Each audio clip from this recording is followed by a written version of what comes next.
रूपं तस्य ग्रजबड़ी माथरे गष्टवाटे राधा कुंडं गिरिवरमहो राधिका माधवस प्राप्तजस्स प्रतित कृपया श्री गुरु तस्मै वंशाकल्पतरुहस्य कृपा सिन्धुभ्येव च पतितानां पावनेभ्यो वैष्णवेभ्यो नमो नमः। अजानलम्भुतभुज कनकवदतौ संकीर्तनैकपितरकमलायतक्ष विश्वाम्भरो द्विजवरो जुगधर्मपाल वंदे जगत्प्रियकर करुणावतार। नमो त्रिकाल सत्ताय जगन्नाथ सुताय च साभृताय सप्रत्राय स कलत्राय ते नमः।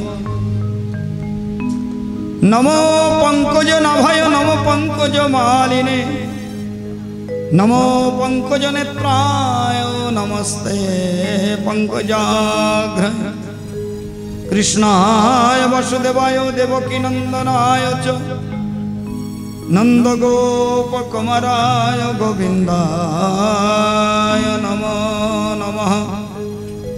तप्त कांचन गौरांगी राधे वृंदावनेश्वरी विश्वभानुसुते देवी प्रणमामि हरिप्रिय।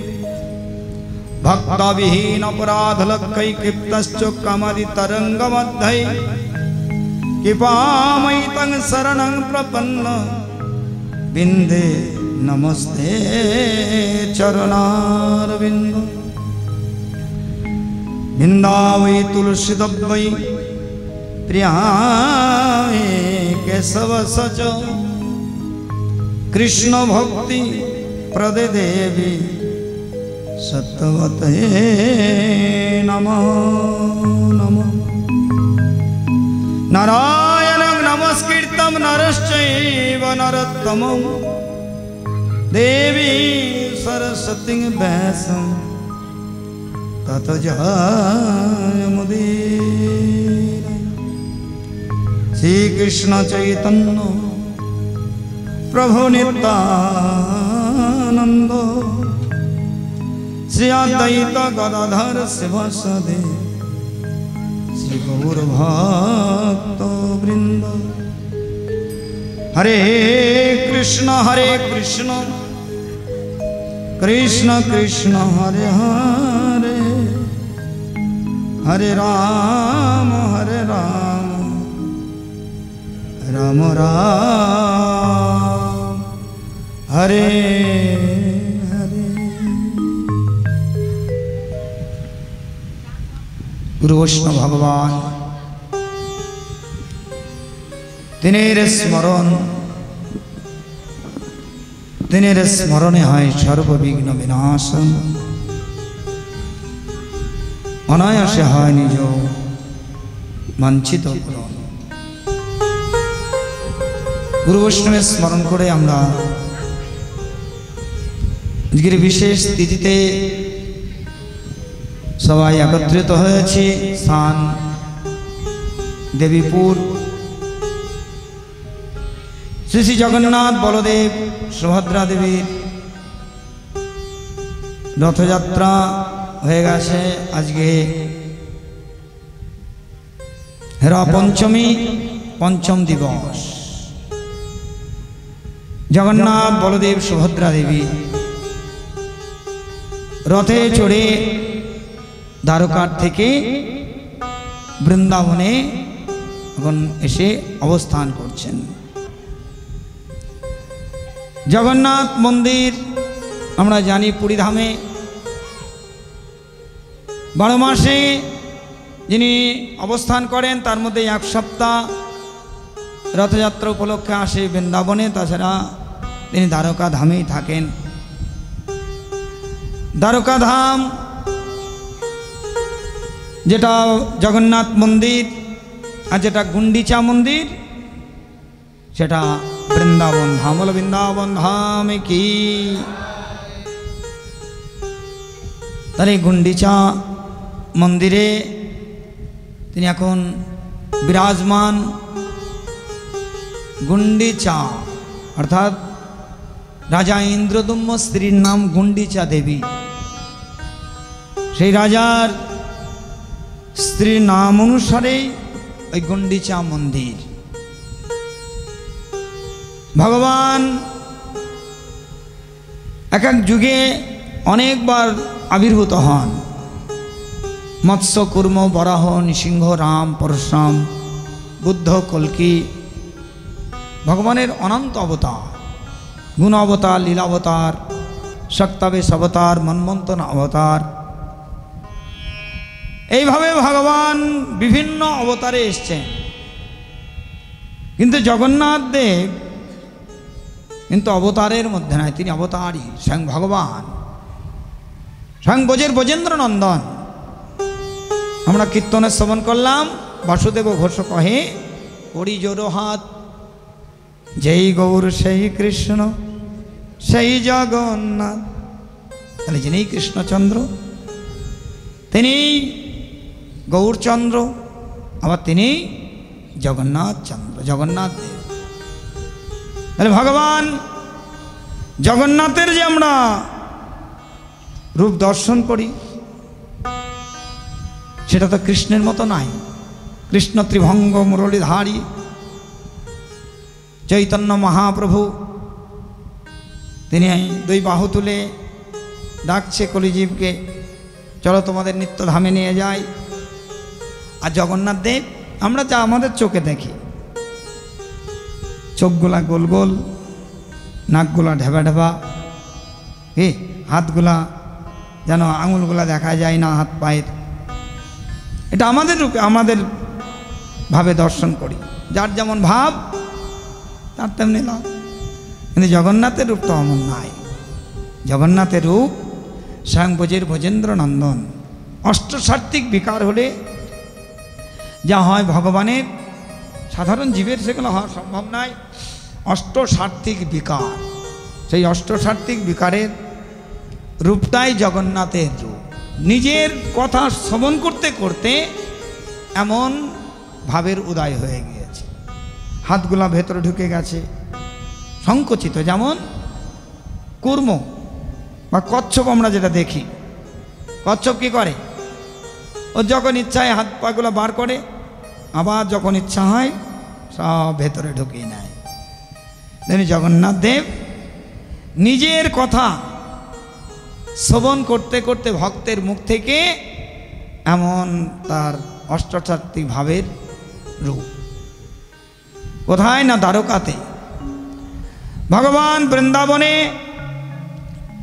যখন লীলাবিলাস করেছে, 11.5 বছর লীলাবিলাস করার পরে কংস বধার্থে সমস্ত ব্রজগোপীদের কাছ থেকে আদেশ নিয়ে বলে, আমি কয়েকদিনের জন্য মথুরায় যাচ্ছি, আমার কার্য সফল হলেই আমি খুব শীঘ্রই আবার ব্রজে ফিরে আসব।